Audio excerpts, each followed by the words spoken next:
Grégoire Favet sur BFM Business. C'est donc le président de la Fédération des auto-entrepreneurs qui est avec nous ce matin. Grégoire Leclerc, bonjour. Bonjour.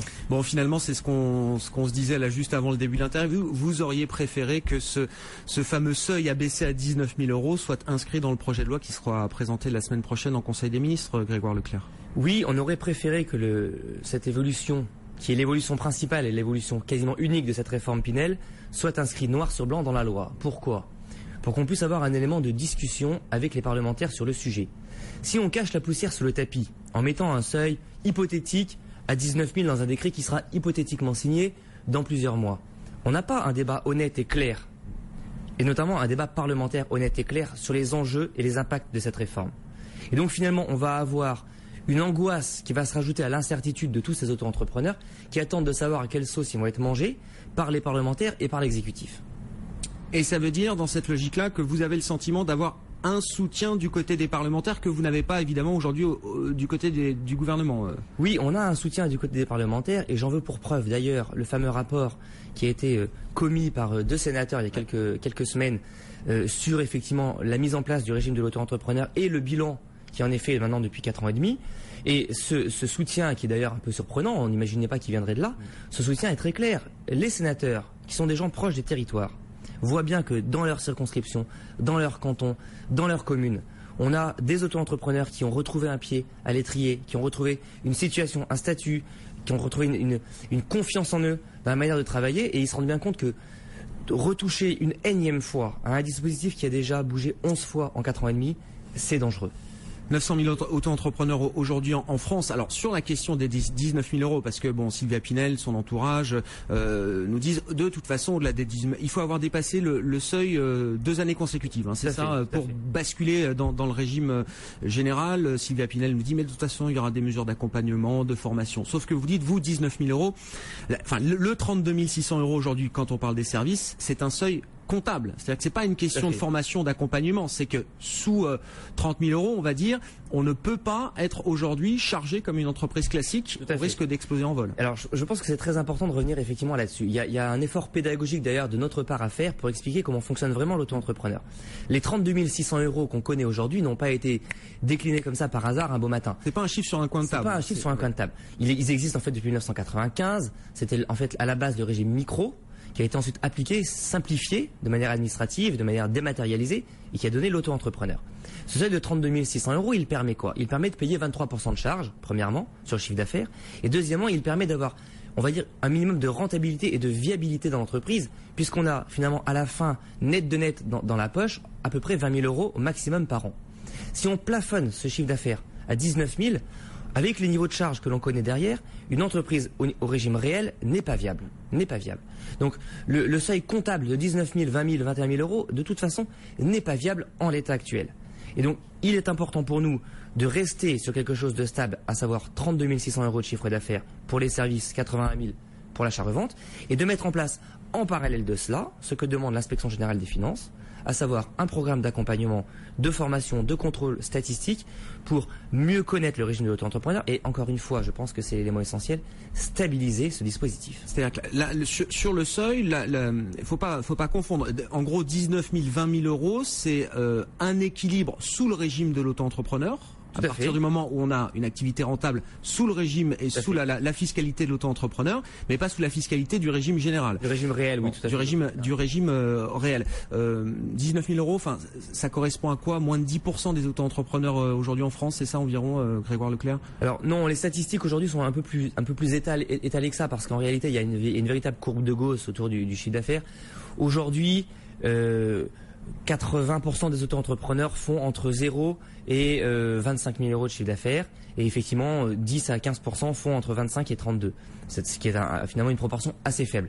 Mais c'est l'effet psychologique qu'on vise derrière. Si vous dites à un auto-entrepreneur, quoi que vous fassiez, vous serez limité à 19 000 euros. C'est un SMIC chargé, hein, 19 000 euros. 19 000 euros, c'est ce qui correspondrait à un SMIC chargé. Vous ne vous retrouvez pas dans un état d'esprit, dans une disposition où vous entraînez les auto-entrepreneurs à grandir. Il faut leur donner une perspective de croissance. On est dans un pays qui va pas bien.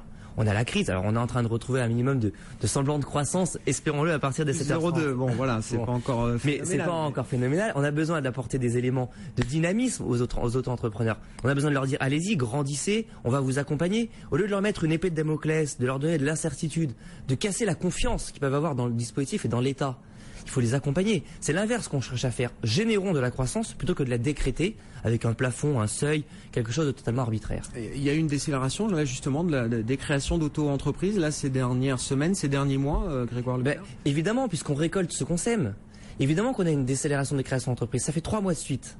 Et c'est la première fois en 4 ans et demi. Ça fait 3 mois de suite qu'on a une baisse des créations d'auto-entreprises du mois sur le mois suivant, du même mois comparé au mois de l'année dernière et du semestre par rapport au semestre de l'année dernière.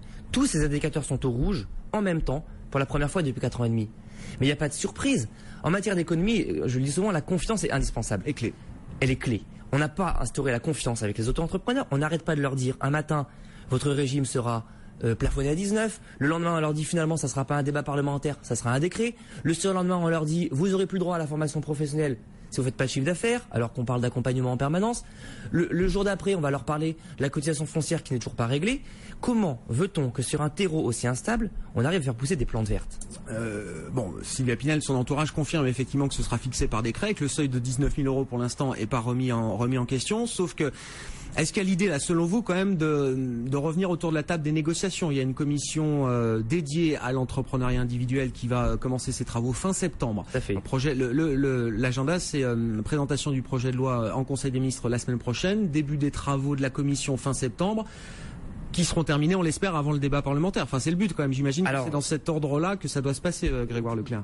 Pour être tout à fait clair, c'est pas dans cet ordre-là que c'était prévu au départ. Ouais. C'est effectivement ce que nous demandons, qu'on réinstalle un calendrier cohérent pour qu'on ait effectivement dans une première étape cette fameuse commission Grand Guillaume qui statue sur un certain nombre de points et notamment sur ces effets de lissage des cotisations à partir du seuil de bascule de 32 000 jusqu'à 50. Qu'ensuite, sur la base de ces préconisations de la commission, on ait un débat parlementaire et qu'enfin, on ait, s'il le faut, un décret d'application. Aujourd'hui, c'est l'inverse qui se passe. On présente un projet en Conseil des ministres le 21, alors que la commission Grand Guillaume n'est pas encore constituée, que les travaux vont durer sans doute 2 ou 3 mois, qu'il va falloir attendre extrêmement longtemps avant d'avoir les avis finaux des experts et de tous ceux qui vont y travailler. Donc on a aujourd'hui un vrai problème de calendrier, on a un problème de cohérence, et comme je le dis depuis d'ailleurs très longtemps, sur cette réforme, on a un problème de méthode. Certains préfèrent le discours à la méthode, c'est un vrai sujet, parce qu'en réalité, il faudrait avoir une méthode technique sur un sujet qui est particulièrement technique et qui, je le répète, impacte 450 000 auto-entrepreneurs actifs et 900 000 Français. Donc c'est énorme. Je pense qu'on ne peut pas régler simplement cette évolution, ce nouveau grand soir demandé par le Premier ministre qui arrive au poste, avec simplement... c'est devenu un vrai sujet de société, c'est ça que vous dites. Oui, c'est un sujet de société. Quasiment 1 million de Français concernés, ça devient presque un sujet de société. Ça devient un sujet de société, et puis ça devient un sujet de société parfaitement préoccupant dans la mesure où il est social.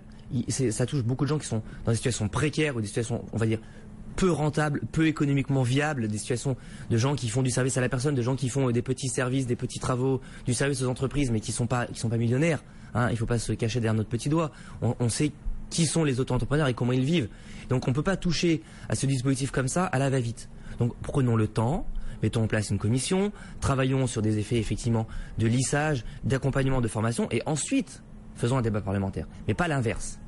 Voilà un peu l'état des lieux et l'état d'esprit dans lequel nous sommes aujourd'hui. Bon, oui, il y a des rencontres, un discours là, un dialogue qui se poursuit, qui se noue avec Sylvia Pinel avant la rentrée parlementaire, ou est-ce que pour l'instant c'est chacun est sur ses positions et Aujourd'hui, c'est un peu compliqué d'avoir un discours avec Sylvia Pinel, d'avoir un véritable débat ou une construction un peu élaborée avec Sylvia Pinel d'ici le 21 août.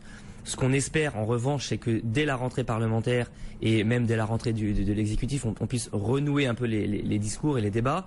Très clairement, on a beaucoup d'éléments, on a beaucoup de soutien de droite comme de gauche qui nous font quand même toucher du doigt que cette réforme ne doit pas se faire dans la précipitation. On a bien conscience aussi qu'à Matignon, on écoute un certain nombre de nos préoccupations dans notamment cette disposition comptable de 19 000 € qui nous pose un véritable problème de rentabilité derrière. Après, est-ce que Sylvia Pinel sera la seule ministre en charge du dossier? Je ne le crois pas. C'est un sujet, comme vous le disiez, très large, presque de société, qui impacte à la fois la protection sociale, qui impacte les entrepreneurs, qui impacte effectivement le marché de l'emploi. 450 000 auto-entrepreneurs qui créent leur propre emploi. Un autre ministre pourrait récupérer ce dossier. Ce serait une manière de sortir par le haut pour le gouvernement. C'est peut-être un sujet effectivement qu'il faudrait creuser. En tout cas, ce qu'on espère, c'est que un certain nombre de ministres soient impliqués dans les débats et puissent nous aider à construire quelque chose d'un peu plus rationnel, d'un peu plus posé et d'un peu plus constructif que ce qui s'est fait jusqu'à maintenant. En tout cas, c'est notre demande formelle. Merci beaucoup Grégoire Leclerc d'avoir été avec nous ce matin sur BFM Business.